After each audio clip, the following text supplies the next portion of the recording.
Welcome back to Orange Blossom Healing, the channel where I am excited to help you feel better with diet and lifestyle. Today we are talking about walking, all of the benefits, and what happened when I tried walking 20,000 steps every day for a whole month.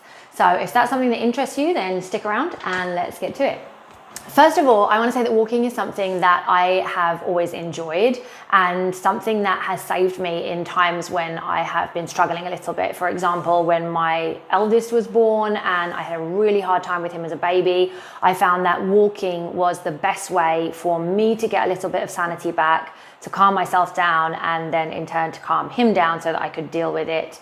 And that's been true lots along the course of my life. So now I find myself in a position with 2 children under the age of 10 who don't love walking, and a husband who sometimes does, sometimes doesn't. So trying to get them out of the house and on walks regularly is a little bit of a challenge.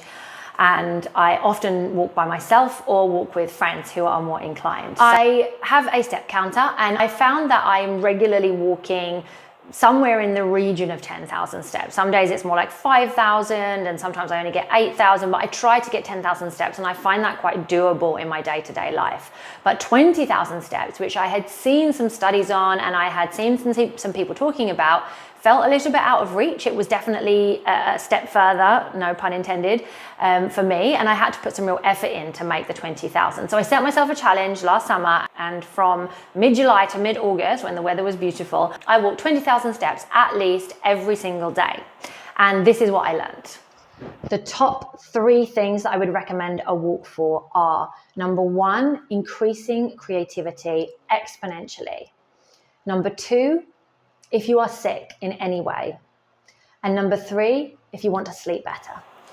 So I want to talk about each of those things in turn. First of all, the creativity element. I was really surprised at how much more creative I was when I was walking 20,000 steps a day. So I've always found that even on 10,000 step walks or, walks where you're getting in 8,000 steps, I am definitely a little bit more creative. And I believed that to be because I have the time to just think, I never listen to podcasts or do anything else to distract me whilst I walk. I just walk. And so all I'm doing is taking in my surroundings and rolling things around in my head. And that's where I guess ideas come from. But it's not just that. I have since discovered by looking into the research that actually because cortisol or stress significantly decreases when you walk, it moves you into your parasympathetic nervous system where your brain is more able to focus on creative pursuits. So there is actually a scientific reason why I was feeling more creative. And for me, this increased exponentially with a 20,000 step walk. Because that took me so much longer and I was spending so much more time, often in nature, I feel that it really enhanced my creativity and I came up with some really good ideas I wouldn't otherwise have had. So my first recommendation is if you need a great idea for anything, content creation, work, to be a better parent, anything that you need to come up with, 20,000 steps a day might just get you there. The second one, if you are sick. So I am lucky enough to be healthy and able to walk that far every day. And although I did see some benefits to my health, which I'm going to talk about more in a minute, I wasn't starting from a chronically sick place. However, having looked into the research, consistent walking over time has shown repeatedly in studies to increase weight loss. It's a really easy way to get there and start to lose that fat if that's what you're after. But it comes back to that cortisol reduction, so the reduction in stress, because when we remove cortisol from the mix, our body starts doing other amazing things. So walking actually then results in a higher quantity and better function of your mitochondria. So your cells are actually performing better when you're walking further distances more regularly. This absence of cortisol also helps to diversify your microbiome. So the little tiny microbes in your gut, in the absence of cortisol, are able to evolve and spread, and new ones can create. Obviously, this is enhanced by the food choices that you're making, but just the act of walking itself can impact your microbiome diversity. What it also does, amazingly, is increase antioxidants. And these are not the antioxidants that you get from your food, which are awesome, but they're antioxidants your body actually makes. So they're called endogenous antioxidants. And those increase with walking. Furthermore, this absence of cortisol results in better insulin sensitivity. That's because cortisol contributes enormously to insulin resistance, and I have videos about that which you could check out here. And so if we remove cortisol from the mix, our insulin sensitivity is returned, and this whole process of managing glucose and using it for energy rather than storing it as fat is improved. Finally, on the sick point, walking actually increases the production of T cells, which help to kill off damaged cells like cancer cells in our body. So that is our natural production. It's actually increasing our immunity, our ability to fight disease. And all of those things work together to mean that if you are chronically unwell, or if you have any kind of challenge, health challenge that you are trying to fight, walking can help you to heal from that. One thing I forgot to talk about is inflammation, which is the major marker for disease. So if your body is showing inflammation, walking is a great way to reduce that significantly. And that also contributes to how it can make you better if you are feeling sick at all. The third time that I really recommend that you might have a go at this 20,000 step thing is when you want to sleep better. So I don't talk often about sleep because I have been in a situation where sleep deprivation was unavoidable and it really affected me. It was one of the most difficult times for me and definitely contributed to burnout, which I later suffered.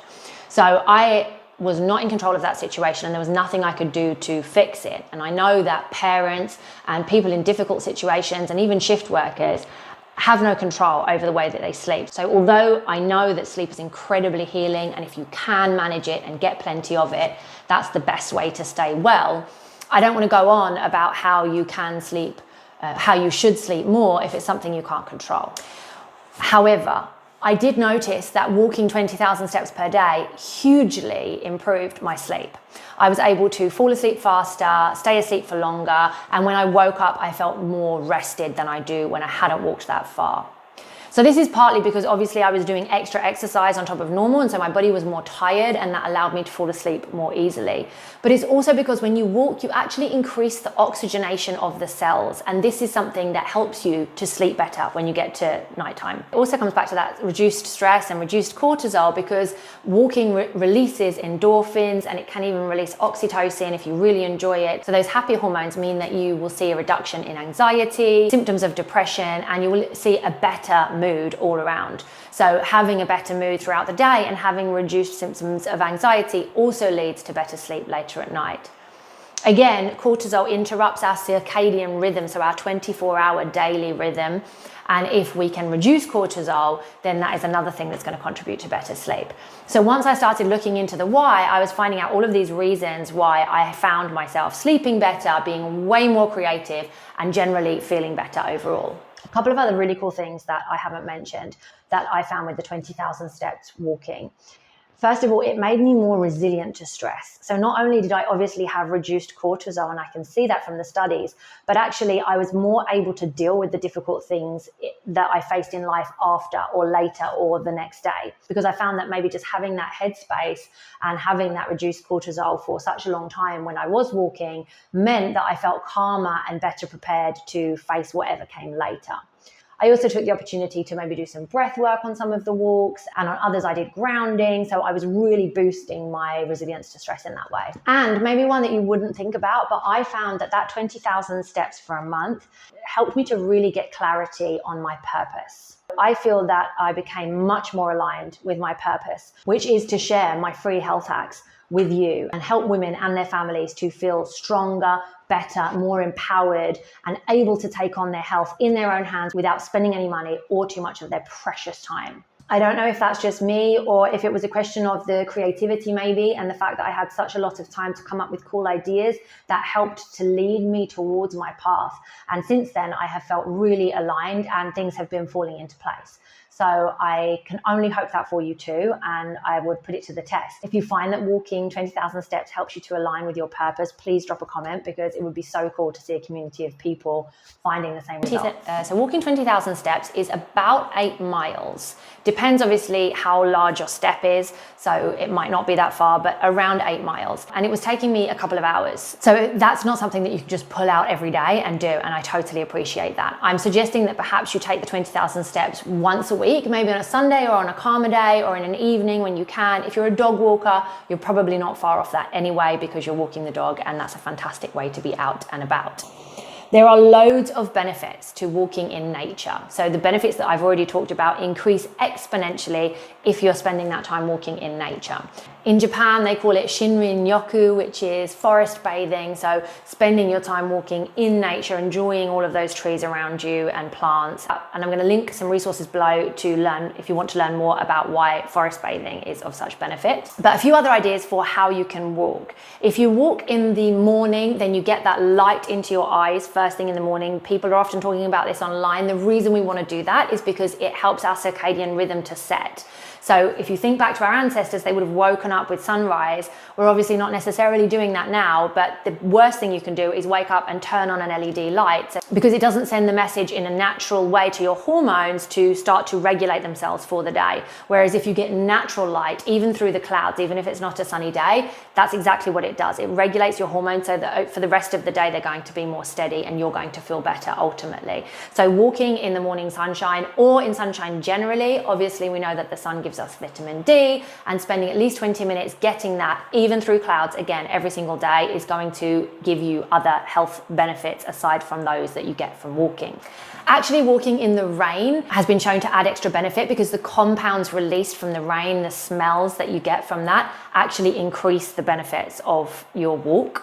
Walking in the cold, challenging yourself to be in temperatures that you're not usually used to, also has this effect. Just 12 minutes of brisk walking changes 502 metabolites in your body, meaning your metabolic health or your overall health and your longevity are going to improve. Walking actually trains your eyesight and actually improves your vision. So that's a benefit not many people talk about.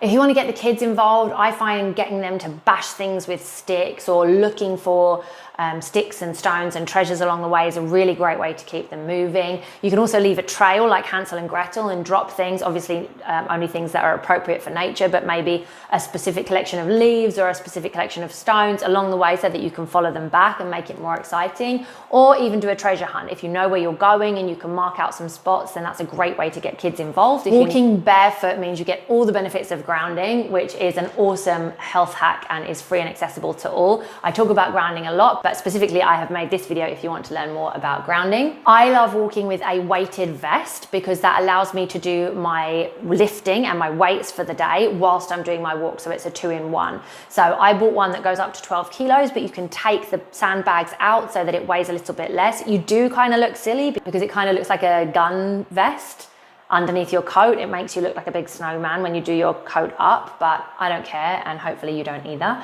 It's well worth it for the benefits. And there's loads of other ways you can walk. Pick up litter as you go, forage, look for nature's patterns, the fractals and all of the amazing things that you can see inside flowers and inside leaves and on the ground. Children are wonderful for helping you to appreciate the awe and wonder that nature can inspire.